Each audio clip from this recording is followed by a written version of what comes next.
Nós estamos entrando no ano de 2024 e esse ano eu me propus a estar fazendo uma meditação no Evangelho de João, no capítulo 17. É um capítulo muito importante das Sagradas Escrituras e eu gostaria de fazer uma meditação. Então não vai ser só uma meditação, mas nós vamos fazer várias meditações no Evangelho de João.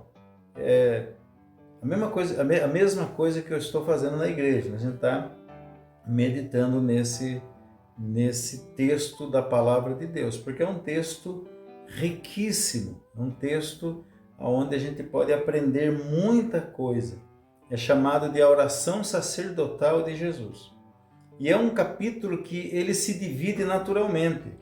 Se nós pegarmos do versículo 1 ao versículo 5, Jesus está orando por ele mesmo, falando com ele, dele mesmo para Deus. Ele já havia concluído a obra, ele já estava praticamente na sombra da cruz, seu ministério estava chegando ao fim, tanto que no comecinho do capítulo 18 ele já é preso, e dali ele já é julgado, e dali ele já é condenado, e dali ele já é crucificado. E ele, então, já tinha consumado a obra, ele fala. Então, do versículo 1 ao 5, ele ora por ele mesmo, falando que já vai voltar para a glória.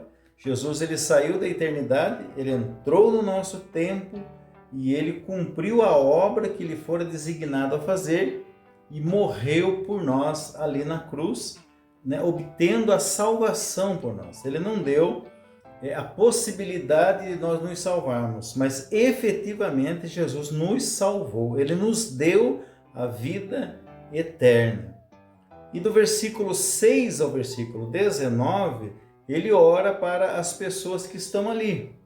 Ele ora para as pessoas imediatas, as pessoas que já haviam crido nele.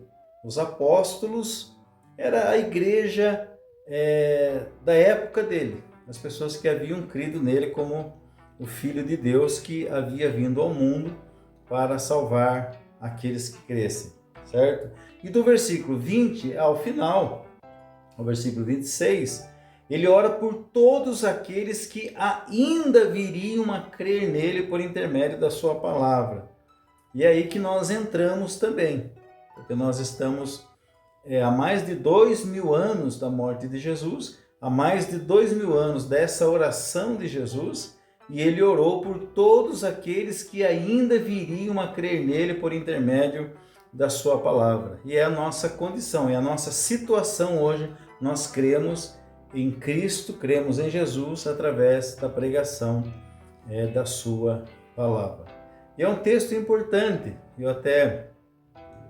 A gente sabe até que, por exemplo, o reformador John Knox, quando ele estava para morrer, ele já estava chegando no final da sua vida aqui na Terra, e ele pediu para que a sua esposa lesse o capítulo 17. E enquanto a esposa de John Knox estava lendo o capítulo 17, ele partiu, para a eternidade. Ele faleceu, tá bom? Então nós vamos estar fazendo essas meditações durante esse ano de 2024. Nós vamos ter uma série de meditações, várias meditações nesse capítulo 17 do Evangelho de João. Hoje estamos fazendo uma introdução desse texto, tá bom? O versículo 1 aqui, ele fala: tendo Jesus falado estas coisas, levantou os olhos aos céus e disse: Pai, é chegada a hora. Glorifica teu Filho para que o Filho te glorifique a ti. Quando ele fala, tendo Jesus falado essas coisas, está fazendo referência ao capítulo 14, ao capítulo 15 e ao capítulo 16 do Evangelho de João. É o texto que precede o capítulo 17. E ali nós vemos que os discípulos estavam tristes, estavam preocupados, porque durante 3 anos Jesus esteve com eles. Eles aprenderam muita coisa com Jesus. Jesus os confortou. Eles viram os milagres de Jesus. Eles ouviram os ensinamentos de Jesus. Jesus tirou as suas dúvidas, as suas inquietações. Então foram 3 anos de comunhão, de companheirismo, de estar junto, de comer junto, de dormirem juntos, né? E agora Jesus fala que era necessário que ele voltasse novamente para o céu, da onde ele tinha vindo, da glória da onde ele tinha vindo. Jesus saiu da eternidade e entrou no nosso mundo e se tornou um de nós para morrer por nós, para morrer em nosso lugar. E agora ele está voltando novamente, porque ele estava concluindo a obra, ele estava encerrando a obra. Só restava a morte, e a morte na cruz. Então eles ficam tristes, naturalmente eles iriam ficar tristes.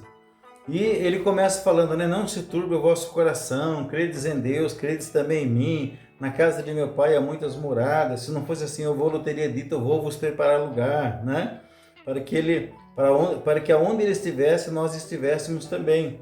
E ele fala da importância que era ele ir, porque se ele não fosse, o Espírito Santo não seria derramado.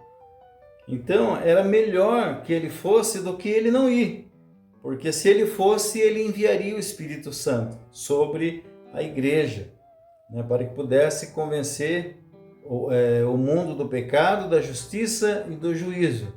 Fato que aconteceu no dia do Pentecostes, que está lá em Atos capítulo 2, quando esse pessoal que estava ouvindo aqui a oração dele, estava reunido ali no cenáculo, e o Espírito Santo veio sobre a vida deles, né? E a função do Espírito Santo é testificar de Jesus. Você vai ver que em todo o tempo que Jesus esteve aqui na terra, ele glorificava a Deus. Tudo que ele fazia, as palavras que ele falava não era deles, mas era o Pai quem lhe concedia. Então Jesus veio para glorificar a Deus, como ele fala aqui no versículo que nós acabamos de ler, né? E o Espírito Santo veio para glorificar Jesus, para testemunhar de Jesus, certo? Mas era necessário que ele fosse para que isso acontecesse. Então estas palavras aqui remete a esse texto no capítulo 14, no capítulo 15 e no capítulo 16. Então esta é uma introdução daquilo que a gente vai estar falando. Agora nós vamos entrar na próxima meditação. Eu quero entrar sobre quando ele fala, Pai, é chegada a hora. Então na próxima meditação, Pai, é chegada a hora. Que hora é essa? Certo? Fique com essa introdução e que você possa nos acompanhar, que você possa ser ricamente abençoado através da palavra do nosso Deus.